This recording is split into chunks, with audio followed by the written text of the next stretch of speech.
E aqui em Atos, no capítulo 8, verso 2, nós podemos ler que está descrevendo o início da perseguição à igreja em Jerusalém após o martírio de Estevão.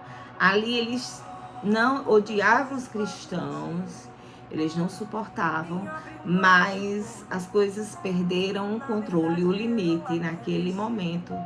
Estevão virou um tipo de mártir, porque a partir dele o confronto dos judeus contra os cristãos piorou bastante.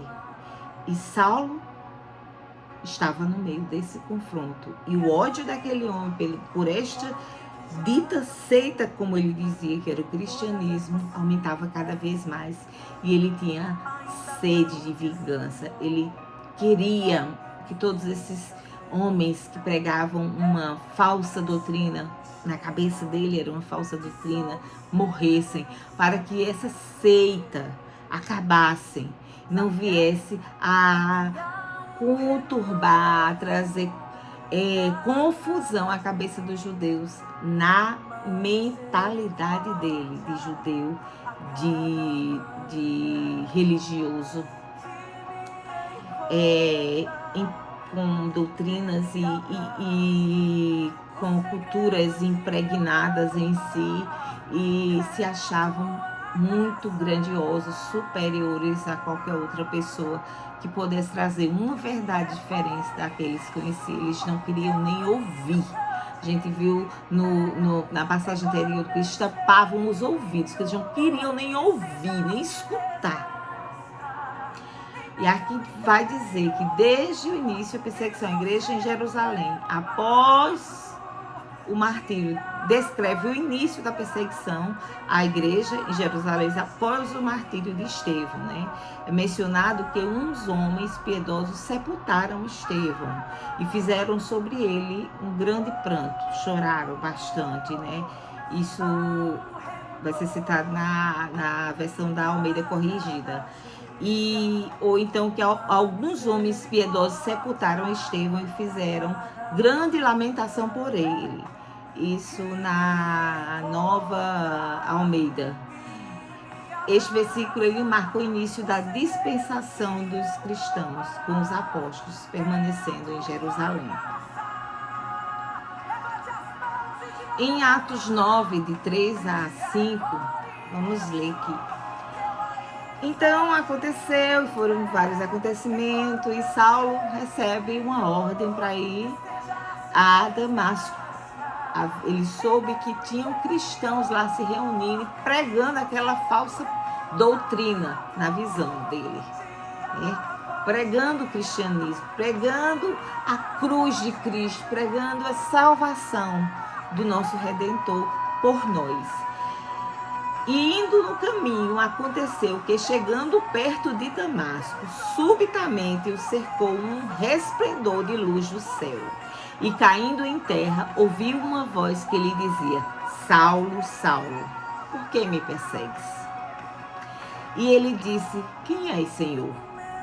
E disse o Senhor: Eu sou Jesus, a quem tu persegues. Duro é para ti recalcitrar contra os agrilhões. O que é que Jesus queria dizer? Duro para ti é entender a verdade de cruz, a verdade da graça.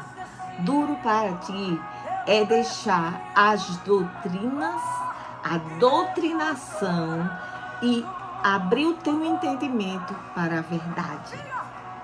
Que eu sou o Messias, que eu vim à terra, que eu morri por todos, inclusive por ti, que eu subi aos céus e deixei o Consolador, o Espírito Santo, para habitar em cada um de vocês, para que vocês me seguissem e levassem adiante este evangelho, abrindo os olhos de outras pessoas, e este evangelho ser propagado por todos os cantos, para que todos sejam salvos e tenham, além da salvação, a paz de espírito, a vida eterna. Então foi isso que Cristo quis dizer naquele encontro que ele teve com Saulo na entrada de Damasco.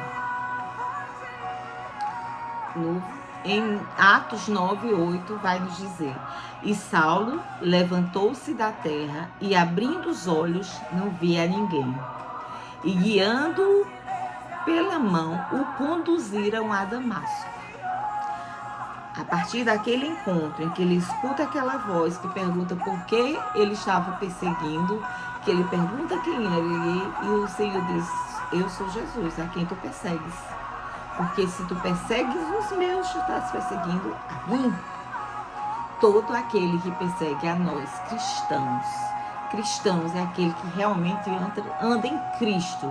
Não são aqueles que se dizem cristão para ganhar algum lucro e trazer enganação para muitos. Esses não são cristãos. E Cristo diz: quem persegue aos meus está perseguindo a mim. Quem não tem misericórdia dos meus, dos necessitados, daqueles que não dá de comer a quem necessita, de beber a quem necessita, que não ajuda, está fazendo isso a mim. Por quê? Porque Cristo mora em nós. Você aceita Ele, você passa a ser morada do Espírito Santo. E em outra ministração eu já falei para vocês, o Deus é uma trindade: Deus Pai, Deus Filho, Deus Espírito Santo. São três, são funções diferentes, mas é um único Deus. Amém? Pode parecer confuso agora, que você não o conhece, mas quando você passa a conhecê-lo, você entende exatamente como cada um se acomoda nas suas funções. E tudo tem um entendimento, abre um entendimento para você. E Paulo, ficou cego. E ficou cego por 3 dias. No capítulo 9 de Atos, do verso 10 a 12, nos diz: e havia em Damasco um certo discípulo chamado Ananias. E disse-lhe o Senhor em visão: Ananias? E ele respondeu: eis-me aqui, Senhor. E disse-lhe o Senhor: levanta-te, vai à rua chamada Direita e pergunta em casa de Judas por um homem de Tarso chamado Saulo, pois eis que ele está orando.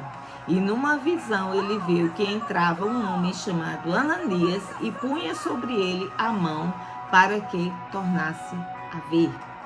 Olha que tremendo isso. E mesmo Ananias temendo um pouco assim por ir em busca de Paulo e orar por ele, ali a visão tornar, porque Saulo, entendam, ele era um perseguidor dos cristãos. Então, por mais que Jesus estivesse, ele teve um pouco de temor, de medo daquele homem matá-lo. Mas ali naquele encontro, ele viu que aquele homem estava num processo de transformação. Já não era mais o mesmo Saulo, perseguidor dos cristãos. Agora era o Paulo, o apóstolo de Cristo, aquele que ia escrever praticamente quase todo o Novo Testamento com cartas de instruções, aquele que exortava os judeus cristãos que ainda tinham alguma coisa impregnada da doutrinação judaica. E como Pedro, ele confrontou a Pedro, né? Porque Pedro ainda queria que os gentios fossem circuncidados e ele: não, isso não existe, isso é do tempo da lei, agora é graça. Graça, somos salvos pela graça, somos salvos porque Jesus morreu numa cruz para me salvar e para te salvar.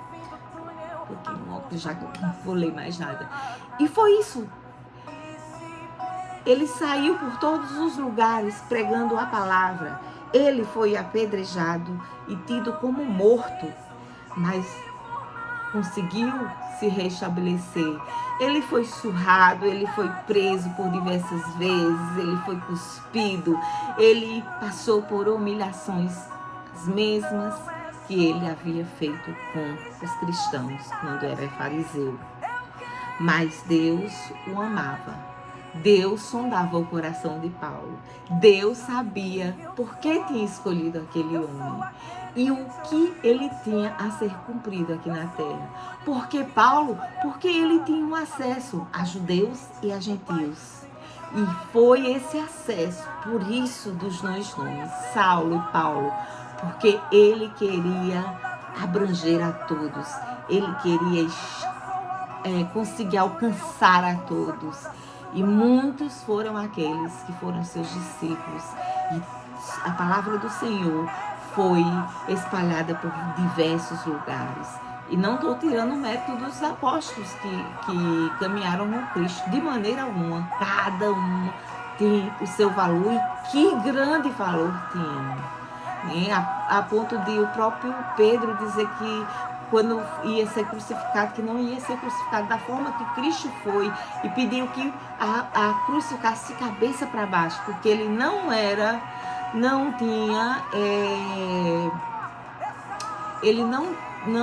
tinha a honra que Cristo tinha para ser crucificado da mesma maneira. Então, ele foi crucificado de cabeça para baixo, outros foram decepados, outros levaram facadas, e assim todos morreram de maneiras cruéis.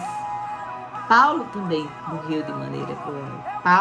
Paulo teve sua cabeça decepada, mas ele cumpriu todo o seu chamado. Ele alcançou tudo aquilo que o Senhor tinha colocado em suas mãos. Os olhos dele se abriram, estavam fechados para a doutrinação e para tudo aquilo que os homens incultam sobre as pessoas, vindo dos próprios homens e não de Deus. Mas os seus olhos foram abertos para a graça. E ele viu realmente por que veio, por que está na terra, cumpriu o seu chamado, pregou por vários lugares, sofreu por Cristo, morreu por Cristo. E eu te pergunto, hoje à tarde, hoje à noite, hoje pela manhã, não sei que horário você vai ouvir e ver essa mensagem. Você está disposta a tirar as escamas dos seus olhos para toda doutrinação que o mundo impõe a você, dizendo que é certo, mostrando e incutando em sua mente como certeza, como certo, porque os valores se inverteram. O certo virou errado, o errado virou certo. Mas eu te digo, Cristo, ele já morreu numa cruz por mim e por ti. Já levou embora todas as nossas dores, todas as nossas enfermidades, sofrimentos, maldição, tudo, para que nós tivéssemos vida e vida em abundância. Teremos aflições nessa terra? Teremos. Mas Cristo também quer nos garantir uma vida cheia de prosperidade. Prosperidade não está unicamente relacionada a dinheiro, está relacionado ao físico, ao espiritual, ao mental. Todos os setores fazem parte da prosperidade.